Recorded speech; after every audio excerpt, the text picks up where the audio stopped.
Bonsoir à tous, il est 19h30, c'est l'heure de votre rendez-vous avec l'actualité sur la MBC. Voyons le sommaire pour démarrer.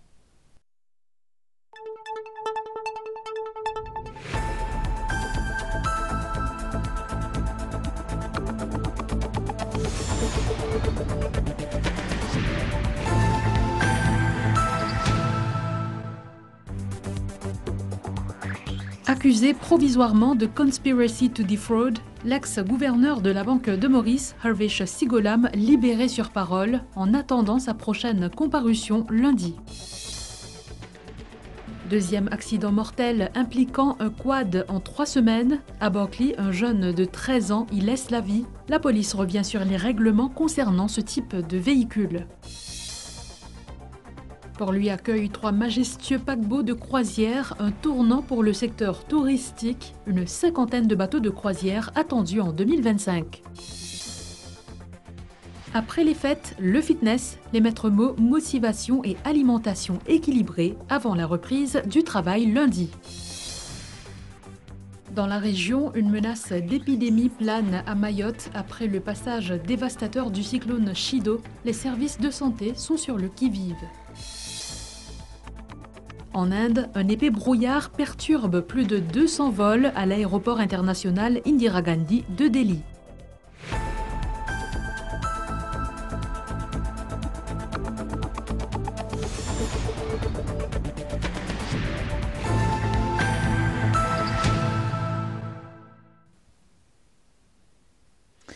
Harvesh Sigolam a comparu devant la Bail and Remand Court ce samedi. La Cour lui a accordé la liberté sur parole en attendant sa prochaine comparution lundi. L'ex-gouverneur de la Banque de Maurice devra payer 2 cautions de 500 000 roupies et signer une reconnaissance de dette de 5 millions de roupies. Madhvij Gornat.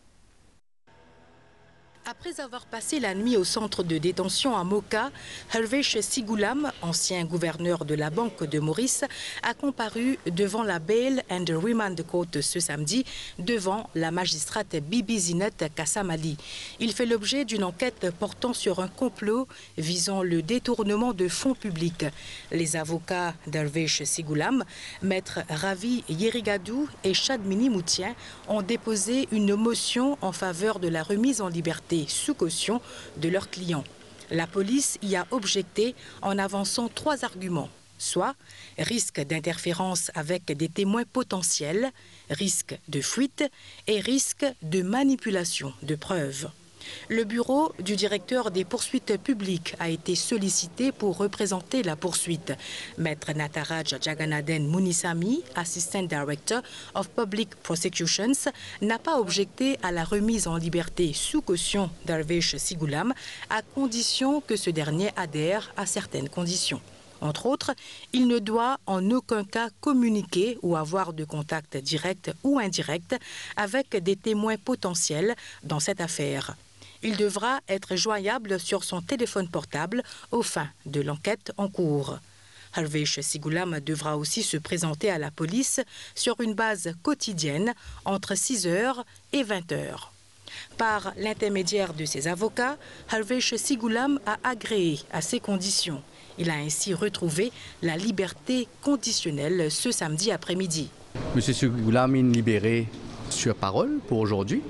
Et il vient réapparaître devant la cour de Port-Louis lundi à 9h30, ce qu'il peut faire ensemble avec nous, et pour parfaire les conditions que la cour a imposées. M. Sigolam a undertake pour comply avec toutes ces conditions-là. Et je comprends donc par respect pour l'enquête, par respect pour tout le processus qui est en cours, nous pas pour faire aucune déclaration. Harvesh Sigolam devra comparaître en cours le lundi 6 janvier 2025 pour payer 2 cautions de 500 000 roupies et signer une reconnaissance de dette de 5 millions de roupies. L'ex-gouverneur de la Banque centrale a été interpellé à sa descente d'avion à l'aéroport hier.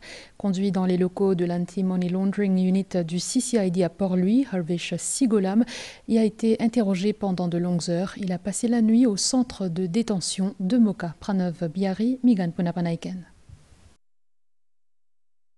Après son arrestation vendredi dans le cadre de l'enquête pour complot visant à détourner des fonds publics, Harvesh Sigulam a été conduit à l'Anti-Money Laundering Unit du CCID. Son interrogatoire a duré plus de 9 heures en présence de ses représentants légaux, Maître Ravi Yerigadou et Chadmini Moutien. Il a notamment été soumis à une quarantaine de questions axées sur la Mauritius Investment Corporation. Dans la soirée d'hier, Harvesh Sigulam, escorté par des officiers de police, a participé à une perquisition à son domicile à Floréal. Les enquêteurs ont saisi 2 ordinateurs et un téléphone portable lors de cet exercice. Harvesh Sigulam a passé la nuit de vendredi à samedi au centre de détention de Moka. Également dans l'actualité, un adolescent de 13 ans est décédé à Bockley à la suite d'un accident de quad. L'incident s'est produit vers 3 heures du matin lorsque le véhicule a heurté un mur. L'adolescent a été transporté d'urgence à l'hôpital où il est décédé quelques heures plus tard. Le point avec Ashi Bachou.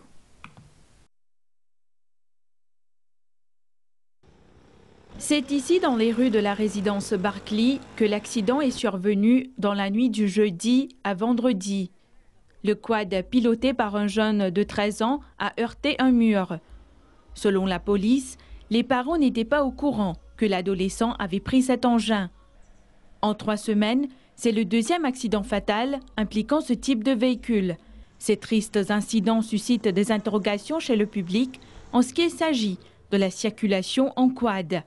La loi est claire, il est interdit de se déplacer en quad sur la voie publique. La police attire l'attention que personne n'a pas droit utilise un véhicule ou trailer sur la route publique, à moins que le véhicule est dûment enregistré comme mentionné sur la section 5 de la Road Traffic Act. Donc un quad runner n'est pas autorisé pour rouler au chemin public. De plus, piloter un quad ou tout véhicule non déclaré sur la voie publique est une infraction qui peut être passible d'une amende ne dépassant pas 100 000 roupies et d'une peine d'emprisonnement ne dépassant pas 5 ans. Venons-en à la visite surprise du ministre de la Santé à l'hôpital SSRN. Lors de cette inspection, Anil Betchou a rencontré les patients et le personnel médical. Il a pris connaissance des défis, notamment les délais d'attente pour les traitements de dialyse. Shobni Zouzia Ouaidali. Le ministre de la Santé et du Bien-être a effectué une visite surprise à l'hôpital SSRN où il a inspecté la salle des urgences, l'unité des soins intensifs et le centre de dialyse. Quand nous faisons ça, c'est un rapport qui nous dit le patient dialysé, mais ça fait une population beaucoup plus alerte et beaucoup plus consciente pour connaître qui peut arriver malade, surtout malade dialysé. Et ça aussi, une des bonnes raisons qui provoque moi pour aller visiter tout ça, pour anticiper si vraiment tout norme peut respecter. Anil Betchou a pris le temps d'échanger avec les patients et le personnel médical. Il a discuté des solutions avec les responsables présents. Le gouvernement peut dépenser par milliards. Il y a pour autant qu'il s'allie à ce patient-là.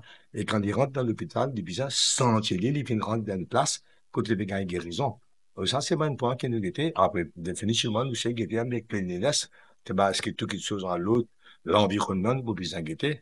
Cette démarche témoigne de l'importance d'une écoute attentive aux besoins du système de santé dans le but d'offrir des soins de qualité à tous les citoyens. Une visite effectuée hier soir. L'ancien secrétaire du cabinet Régis Yatzine est décédé. Durant sa longue carrière, il a également occupé les fonctions de président de la Public Service Commission et de la Disciplined Forces Service Commission. Le Premier ministre, le Dr Navin Ramgoolam, a présenté ses condoléances à sa famille sur sa page Facebook. Le chef du gouvernement a décrit Régis Yatzine comme un homme intègre et compétent qui fut son premier secrétaire du cabinet en 1995 et qui lui prodiguait toujours de très bons conseils.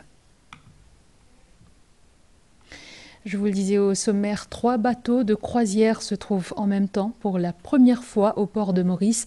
Le plus imposant de ces navires, le MSC Musica, est chez nous depuis le 2 janvier avec à son bord près de 3000 passagers de plusieurs pays. Cette convergence inédite de navires marque un tournant significatif pour le secteur touristique et maritime mauricien. Sarah Ono. Une scène exceptionnelle qui met des étoiles dans les yeux. 3 bateaux de croisière sont simultanément au Cruise Terminal à Port-Louis. Une première pour Maurice en ce début d'année. Le MSC Musica, le plus imposant des 3 navires, est présent depuis le 2 janvier. Ce majestueux paquebot transporte 2937 passagers provenant de divers pays. Ces visiteurs ont eu l'opportunité de découvrir l'île. Nous avons embarqué le 29 décembre et le premier jour, nous avons vu plus de nature. C'était très excitant. Hier, il y avait une visite de la ville, du front de mer et du marché du centre-ville. Nous avons passé le nouvel an ici. Nous sommes allés au Club Med, à la plage de Montchoisy, à la plage de Grand B et ce fut une expérience merveilleuse. Nous avons vu des dauphins hier et nous avons nagé sur le récif. Maurice est magnifique. Les plages sont extraordinaires comparées à celles de l'Afrique du Sud. Ils ont été accueillis par les officiers de la Mauritius Ports Authority qui leur offrent des espaces de repos ainsi qu'une connexion Wi-Fi gratuite pour rester en contact avec leurs proches. Nous ne voulons pas rentrer à la maison. C'est magnifique. Nous avons profité de l'île Maurice. Nous sommes allés en ville. Nous nous détendons ici. Si vous voulez venir et vous détendre, vous vous détendrez. C'est paisible. Il n'y a pas de stress. C'était bien, nous avons apprécié l'île Maurice, c'est tellement calme et paisible. Le MSC Musica a quitté le port de Maurice cet après-midi pour l'île de la Réunion. Cette convergence inédite de navires marque un tournant significatif pour le secteur touristique et maritime mauricien, mettant de l'avant le potentiel croissant de l'île en tant que destination prisée dans l'océan Indien. Le Cruise Terminal aide en ce sens à placer Maurice sur la carte des destinations de bateaux de croisière. Si l'année dernière, 37 bateaux de croisière ont accosté le port mauricien, cette année, pas moins de 50 sont attendus jusqu'au mois de juin. À peine les fêtes terminées, les commerçants dressent un premier bilan économique. Suivant cette période cruciale pour les affaires, Marine Résidu est allée à leur rencontre en ce 4e jour de l'an.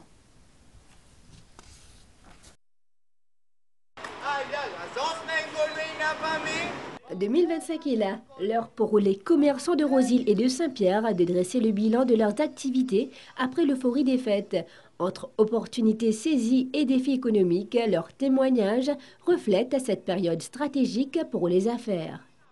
La vente, tout bien passé, nous gagnons nos marchandises, une travail. Pas juste magasin, du monde qui travaille ici, bien gagné, et je suis 14e mois, tout bien encaissé. Et si les confiseries avaient enchanté les palais, les fleurs, elles, avaient ajouté des couleurs et des parfums aux célébrations. Beaucoup de monde achetaient un peu plus, moi j'ai l'impression, parce que tous nos fleurs sont finis, nous avons réel pour encore, au contraire, fleurs nous rentrent ce matin encore là. Je peux tracer tous les jours, travailler demi-journée, amis toujours, travaille toujours. Entre la délicatesse des fleurs et l'attrait des pétales, les vêtements étaient restés une valeur sûre pour célébrer. Non, cette année c'est meilleur, bien meilleur en comparé à l'année dernière. Cette année, du monde sorti plus, de l'acheter plus. L'année par l'année, nous continuons de combattre pour nous gagner nous la vie. Il commence un peu partout, mais du monde dit choisir souvent d'affaires, ce qui est essentiel pour les prendre. Pour trouver une figurine aussi pour les enfants aussi, bien, je pense pour embellir cet aquarium. Alors c'est un succès pour nous. Alors, budgétaire, je n'ai pas acheté avant l'année, je l'ai acheté maintenant. Là aujourd'hui parce que me voilà un petit bal ce soir. Moi j'ai 2 filles, alors je compte plus les jeunes et nous bien faire shopping. Moi, je dis qu'en tant que jeune fille, c'est ce qui intéresse moi plus beaucoup, c'est les parents qui font tous les achats. Ainsi, entre réussite et défi, cette période festive a prouvé que les chiffres ont aussi marqué ce moment de bonheur au passage à 2025. Retour au sport. Après les fêtes, en effet, l'heure des bonnes résolutions est arrivée. Ils sont nombreux à avoir repris une activité physique pour se maintenir en forme et pour éliminer les excès des fêtes. À Zaganrangen. Vishnu ne ménage pas ses efforts. Il est bien décidé à perdre les kilos superflus accumulés durant les fêtes de fin d'année. Ce qui l'a poussé à reprendre une activité physique en ce début d'année. Bien amusé et bien, on va dire, reprend pour revenir en forme. Parce qu'il nous dépasser un peu le côté manger, boire, ça. Alors, ça nous a refaire. Remettre son corps en mouvement après les vacances et les repas riches des fêtes fait partie des bonnes résolutions de 2025. Ces Mauriciens sont bien décidés à se remettre au sport, déterminés à éliminer les excès des repas festifs. Bien pour autant, c'est que surtout après sa période des fêtes-là, nous rentrons de sa routine. Nous parlons de sa mode festive là, et là nous parlons de nos routines de vie active et vie sportive, parce que plus nous attendons, plus il est compliqué pour rentrer dans la routine. C'est bon qu'il nous reprenne de l'exercice pour nous santé, nous l'équerre, nous reste fit. Et aussi c'est bien que nous voyions le cardio avec la musculation. Ça aide que nous gagnons le muscle, en même temps nous perdons les gras. Le sport est important pour la discipline nous trouver. Et au mieux pendant la journée, parce qu'on est fatigué, ni stressé, surtout après le travail, on fait le sport, marie bon pour la santé aussi. Cette salle de remise en forme à Trianon accueille de nouveaux adhérents en cette première semaine de janvier. En temps normal, donc une personne est capable de venir 2 ou 3 fois par semaine. Mais après les fêtes, donc nous avons personnes sont capables de venir au moins 4 fois par semaine pour être capables de briller plus. Donc un exercice qui nous conseille même personne de faire, c'est plus de cardio et avec augmente la musculation. Le désir de tous, rester motivé pour maintenir la forme et une bonne santé jusqu'à la fin de l'année. À Rodrigue, beaucoup profitent du premier week-end de l'an à la plage. Les retrouvailles en famille et entre amis ont lieu dans une ambiance festive, comme vous le verrez dans ce reportage de David Casimir. Des jeux de plage ou encore des jeux de société entre différentes générations. C'était une atmosphère de détente qui prévalait ce samedi parmi les membres de la famille La Rose. Tout correct, un bien travail la fin de l'année là, c'était la nous relaxer un petit guide en famille. Un petit la mer, mais tout se passe bien, tous les années nous venons. Nous camper, après nous jouer cordes, domino, nager. Après l'après-midi, nous allons.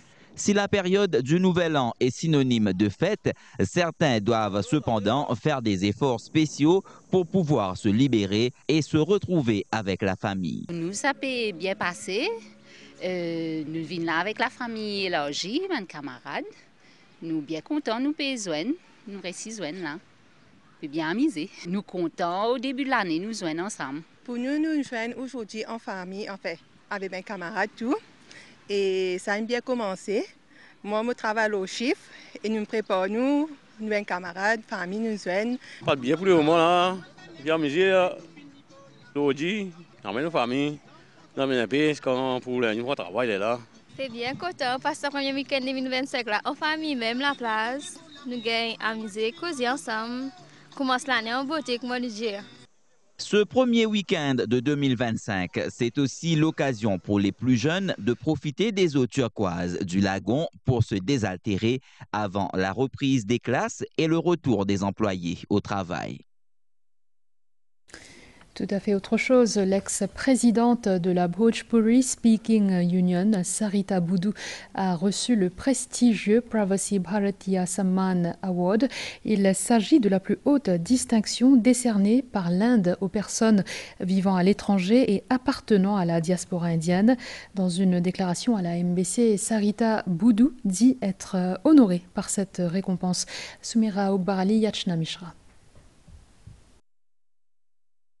La 18e convention de Pravasi Bharatiya Divas se tiendra du 8 au 10 janvier à Bhubaneswar en Inde.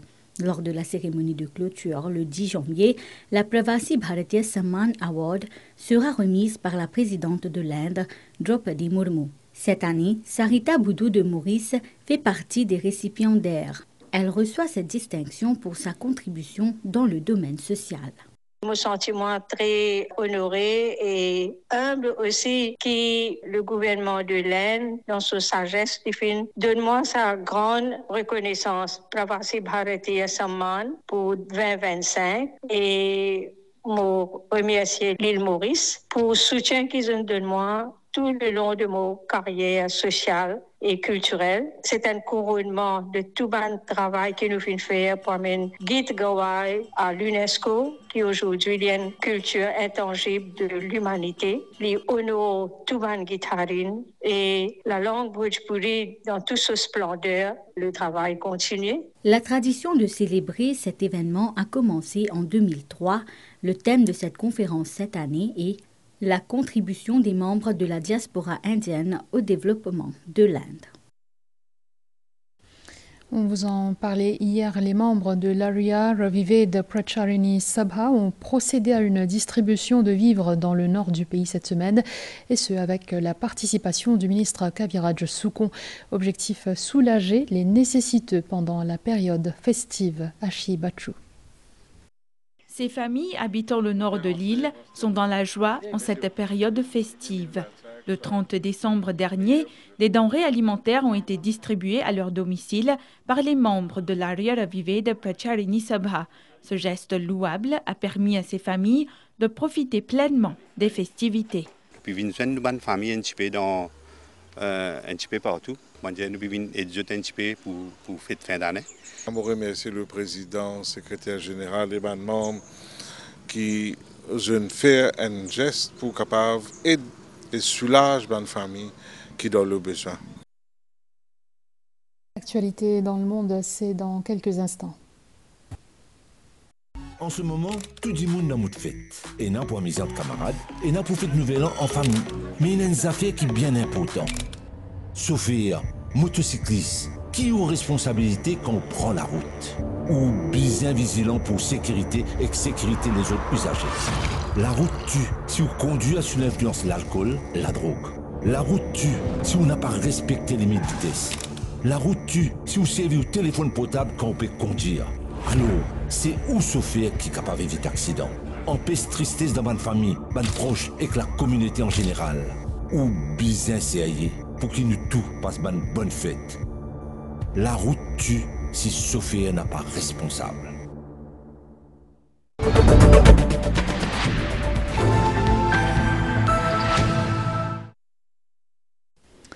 À Mayotte, le passage du cyclone Chido a provoqué des dégâts matériels majeurs affectant les infrastructures essentielles, mais également les structures d'offres de soins. Une situation exceptionnelle qui engendre de nombreux risques pour la santé publique. C'est un reportage de nos confrères de Réunion La Première. Une dizaine de jours après son installation, plus de 1200 patients ont été soignés dans cet hôpital de campagne. Construit sur le stade de Cavani afin de désengorger le centre hospitalier de Mamoudzou, ces tentes permettent de prendre en charge tout type de blessures. Ici, les patients continuent d'affluer. Alors pour assurer le suivi des soins, Santé publique France a publié hier un premier bulletin épidémiologique. Dans le détail, 48% de la population contrôlée présente des traumatismes psychologiques. Des cas de plaies surinfectées nécessitant une amputation ont été recensés. Et le risque de maladies liées à l'eau non potable augmente fortement. Des données essentielles pour les secours sur place afin d'acheminer le matériel nécessaire. Ça nous permet d'orienter nos soins en fait, ça permet d'orienter les équipes, de préparer les équipes, de renforcer en termes de matériel en fonction de ce qu'ils peuvent rencontrer. Et c'est aussi prévenir, parce que c'est avec la prévention qu'on pourra limiter l'impact dans le temps. Ces chiffres pourraient évoluer dans les prochains bulletins. La prise en charge de centaines d'habitants dans des villages difficiles d'accès reste très compliquée pour les secours. Ce samedi, un épais brouillard et une vague de froid mordant ont paralysé le trafic aérien dans le nord de l'Inde. Pour le deuxième jour consécutif, les opérations à l'aéroport international Indira Gandhi de Delhi ont été fortement perturbées. Candy Mangra. Ce samedi matin, un mélange de température glaciale et d'un épais brouillard a paralysé le trafic aérien dans le nord de l'Inde, affectant gravement l'aéroport international Indira Gandhi de Delhi, le plus fréquenté de la région.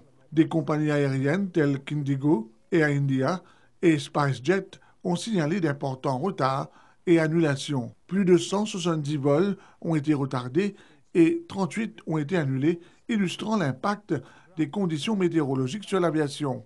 Les autorités aéroportuaires ont conseillé aux voyageurs de rester informés en contactant directement les compagnies aériennes pour vérifier l'état de leur vol. À Srinagar, bien que les conditions ne soient légèrement améliorées, dans l'après-midi, une visibilité remontant de 300 mètres, ces perturbations soulignent la vulnérabilité des infrastructures aériennes de la région face aux conditions météorologiques hivernales extrêmes. Dans la région, alors que la mousson du nord-est envahit les Maldives, leur service météo a émis hier une alerte orange, exhortant les résidents et les visiteurs à se préparer à une période de mauvais temps. À l'horizon, pluie torrentielle et orages avec une possibilité d'inondation. En Syrie, c'est la première visite de ministres de l'Union européenne depuis la chute de Bachar al-Assad le 8 décembre. Ils ont rencontré le nouveau dirigeant syrien hier et ont appelé à une transition inclusive et pacifique. La délégation a aussi fait part de son ouverture à travailler avec le nouveau gouvernement. Aux States, Mike Johnson est de nouveau devenu Speaker au Congrès hier. L'allié de Donald Trump a promis d'adopter des coupes drastiques dans le budget des États-Unis et ajoute que les républicains allaient redonner le pouvoir au peuple.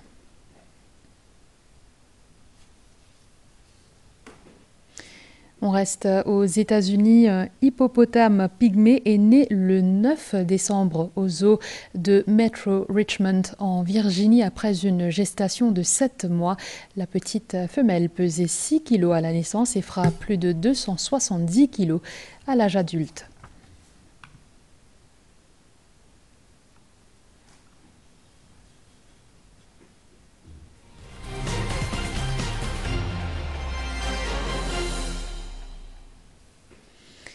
En boxe, les dirigeants de l'association mauricienne ont déjà travaillé le calendrier pour la nouvelle année. Parmi ses priorités, miser davantage sur la pépinière à Maurice et à Rodrigue. Puis l'instance espère organiser un tournoi international sur le sol mauricien. Les détails avec Jessie Rambo-Janugara. Un des objectifs majeurs des dirigeants de l'association mauricienne de boxe amateur en 2025 est la relance de la boxe professionnelle. Et c'est Mervyn Clair qui sera le premier mauricien à monter sur le ring fin janvier. Un projet qui est à cœur, c'est surtout relance la boxe professionnelle. Et là, en janvier, il y a une bonne nouvelle. Nous prenons un premier boxeur qui parle boxer en professionnel, en la personne de Mervyn Clair, qui parle boxer le 31 janvier en Tunisie contre Ntangoli. La MBA placera une nouvelle fois l'année 2025 sous le signe de la formation des jeunes et de la détection de nouveaux talents. Ce projet qui a porté ses fruits lors de la précédente saison, à l'instar de la bonne performance démontrée par Fabrice Valéry. Nous mettons l'emphase aux jeunes, ban renouveau, parce qu'il y a besoin d'un relève qui est assuré. Et surtout, un jeune boxeur qui peut monter en la personne de Fabrice Valéry, qui fait très bien. En Libye, en mars de cette année, nos pugilistes espèrent faire mieux que le bilan d'octobre dernier au Congo, qui était d'une médaille d'argent et une de bronze au championnat d'Afrique senior. Nous avons plusieurs activités, compétitions internationales, et là aussi ça dépend de nos moyens. Et c'est ça que nous avons avec le nouveau ministre. Et nous avons les compétitions, surtout le championnat d'Afrique qui a lieu en Libye, en mars. Et pourquoi pas, nous aussi, nous abritons une compétition internationale ici à Maurice. Et ça aussi un projet qui nous avons avec le nouveau ministre et peut-être des sponsors, etc. L'association mauricienne compte aussi lancer dans les semaines à venir une académie de boxe ainsi que la participation aux Seychelles en août aux Jeux de la CJSOI. Golf avec la destination mauricienne toujours prisée par les amateurs et professionnels de cette discipline. Les compétitions sont d'ailleurs d'un niveau de plus en plus élevé, comme lors de la Fraser Bank Mauritius Open récemment. Cette édition a vu le sacre de l'anglais John Parry. Rajiv Gunput.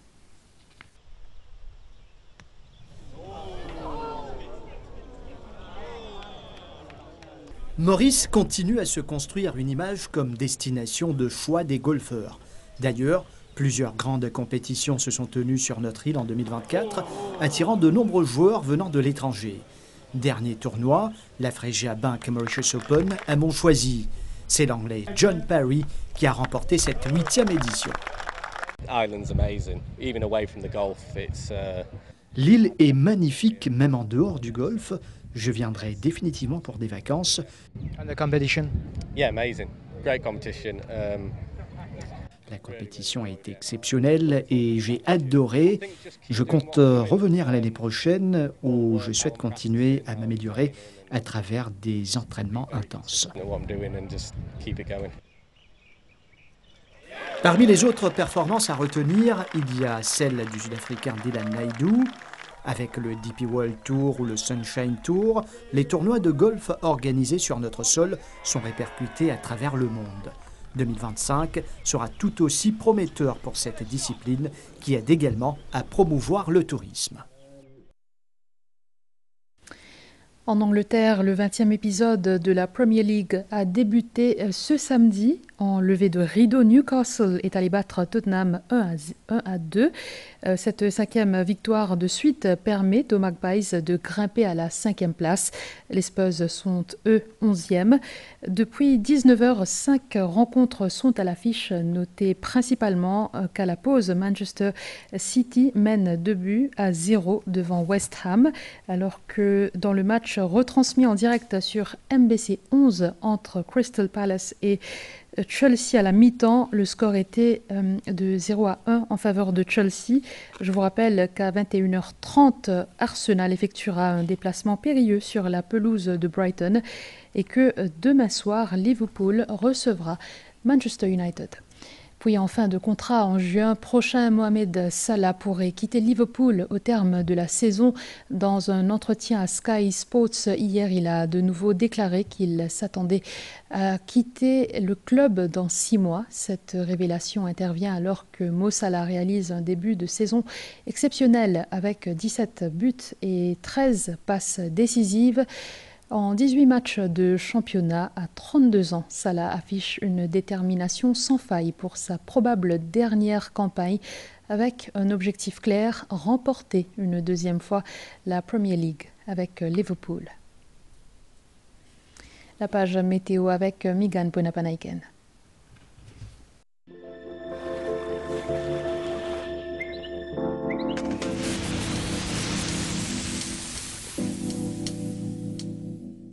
Quelques nuages venant de l'est à sud-est ont occasionné quelques averses aujourd'hui à l'est, au sud et sur le plateau central. Sur la carte synoptique, nous voyons une onde qui évolue à l'est de Rodrigue. Les prévisions pour Maurice, beau temps sauf pour des ondées isolées sur les hauteurs durant la nuit.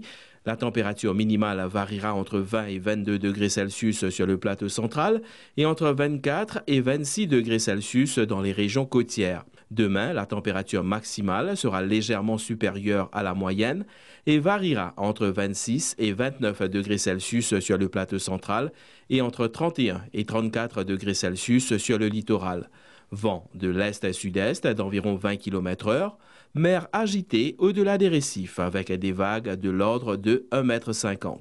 À Rodrigue, période nuageuse avec des averses qui seront parfois modérées. À partir de tard cette nuit, les averses pourraient aussi être accompagnées d'orages. La température minimale variera entre 22 et 24 degrés Celsius et la température maximale variera entre 27 et 30 degrés Celsius demain. Vent de l'est-sud-est de 25 à 35 km/h avec des rafales de l'ordre de 60 km/h. Mer agitée au-delà des récifs devenant forte à partir de cette nuit avec des vagues de l'ordre de 2,50 m. Les sorties en haute mer sont déconseillées à partir de cette nuit. En cas d'averse orageuse, il est conseillé au public de rester à l'abri et d'éviter les plaines, les randonnées, les sorties en mer et de ne pas s'abriter sous les arbres. À Agalega, ciel parfois nuageux avec des averses occasionnelles. Toutefois, ces averses pourraient être modérées. La température minimale sera d'environ 25 degrés Celsius et la température maximale sera d'environ 33 degrés Celsius demain. Vent du sud-est d'environ 20 km/h. Mer peu agitée à agitée avec des vagues atteignant 1,50 m.